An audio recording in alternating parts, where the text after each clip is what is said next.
The mafia makes millions of dollars every single day.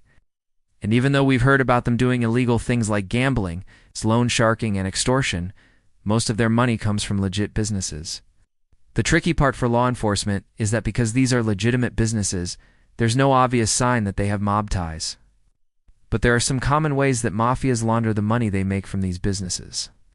So here are 6 of the most common ways the mafia launders millions through legit businesses. Number 1. Casinos.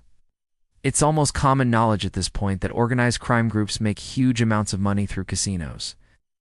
The reality is that it's very easy to skim money off the top when you're rerunning a casino. A lot of people gamble in casinos without keeping track of what they win or lose. So it is not hard to keep a few extra bucks here or there for yourself without being noticed. Furthermore, the hazy nature of gambling means that if you lose a bunch of money at a casino, you can just chalk it up to a bad beat rather than theft. This is why many casinos are owned by the mafia. In fact, the largest mafia families in the United States got their start through illegal gambling dens. While gambling was outlawed in the US, the mafia saw an opportunity to make lots of money. So they started running illegal lotteries, poker games, and sports betting rings. This was extremely profitable for the families. And once they made enough money, they used it to get into legitimate businesses like restaurants, bars, and nightclubs. These businesses would then become fronts for their illegal operations, allowing them to launder their money and avoid detection from law enforcement. One of the biggest examples of this is the Genovese crime family.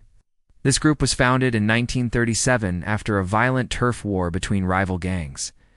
They quickly became one of the most powerful families in the mafia, and they held this position for decades. A big reason for this was that they were early adopters when it came to gambling. They set up illegal lotteries, race fixing, and sports betting in the 1940s. And they used the money they made to establish legitimate businesses like nightclubs and restaurants. These businesses allowed them to move their dirty money and stay under the radar. By the 1950s, they had become so powerful that they were able to buy legal casinos in Las Vegas. The most famous example of this was the Stardust Resort and Casino. The Genovese family bought the Stardust in 1956. At the time, they didn't have enough money to buy it outright, so they paid $2 million down and promised to pay the rest over the next few years. However, they never ended up paying the full purchase price, and the casino was raided multiple times due to their illegal activities. Despite this, the family profited hugely from the venture, and they continued buying casinos in Vegas throughout the 60s. Moving on at number 2, trash collection. You might be surprised to hear that trash collection is one of the most lucrative industries out there. In fact, the largest trash collection companies in the US do billions of dollars worth of business each year. With numbers like that, it's no surprise that the mafia has gotten in on the action. The truth is that collecting garbage is a perfect front for a bunch of criminal activity. For starters, people don't really care who's collecting their trash as long as it gets done. This means that the mafia can operate with very little oversight. Additionally, most garbage collectors work alone. This makes it easy for them to collect money and goods without raising any suspicion.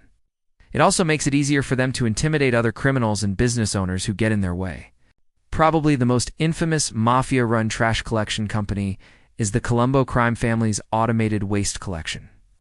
This New York-based company was founded in 1981, and it quickly became one of the most successful waste management companies in the country. At its peak in the late 80s, the company did $30 million worth of business every year.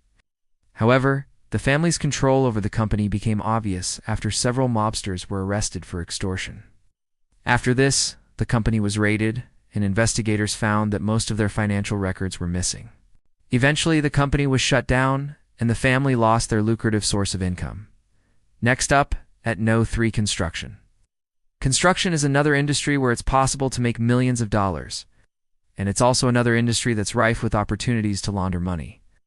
The reality is that the construction industry is largely unregulated, and there's a lot of room for fraud. This means that mobsters can easily hide their ill-gotten gains in construction projects without drawing attention to themselves. All they have to do is inflate the cost of materials or labor and then pocket the difference. Luckily for them, the construction industry is already full of shady contractors and middlemen, so it's not hard to blend in.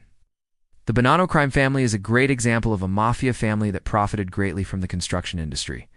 They gained notoriety in the 1960s, when they started demanding payment from contractors working on public projects. They also started skimming money from union pension funds. This allowed them to fund a bunch of construction projects around New York City. For example, the family made millions of dollars by skimming money from Local 28 of the International Brotherhood of Electrical Workers. They used this money to fund a cement company called Brooklyn Concrete Corp. That supplied concrete for many construction sites in New York. This allowed them to launder their money and fund their other criminal activities. Coming up at No. 4, trucking, similar to construction. The trucking industry is another one that's been infiltrated by the mafia. There are a few reasons for this, but the main one is that it's relatively easy to launder money through a trucking company. For example, truckers often have to travel long distances. This makes it easy for them to transport goods without anyone noticing. They also don't have to provide a detailed accounting of their expenses, which means that they can easily hide their profits. Perhaps the most famous example of a mafia trucking company is the Genovese crime family's International Brotherhood of Teamsters Local 57. This family was founded in the 1930s, and it quickly became one of the most powerful unions in the country.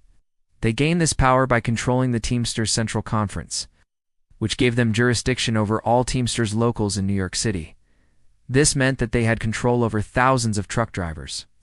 They used this power to extort money from businesses, and they also skimmed money from union dues.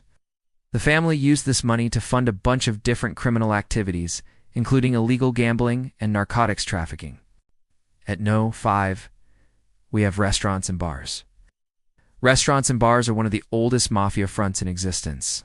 As far back as the early 1900s, Italian-American gangs were running illegal gambling and drinking establishments.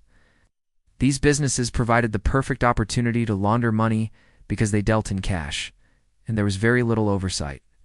This meant that the mafia could easily hide their profits from the government.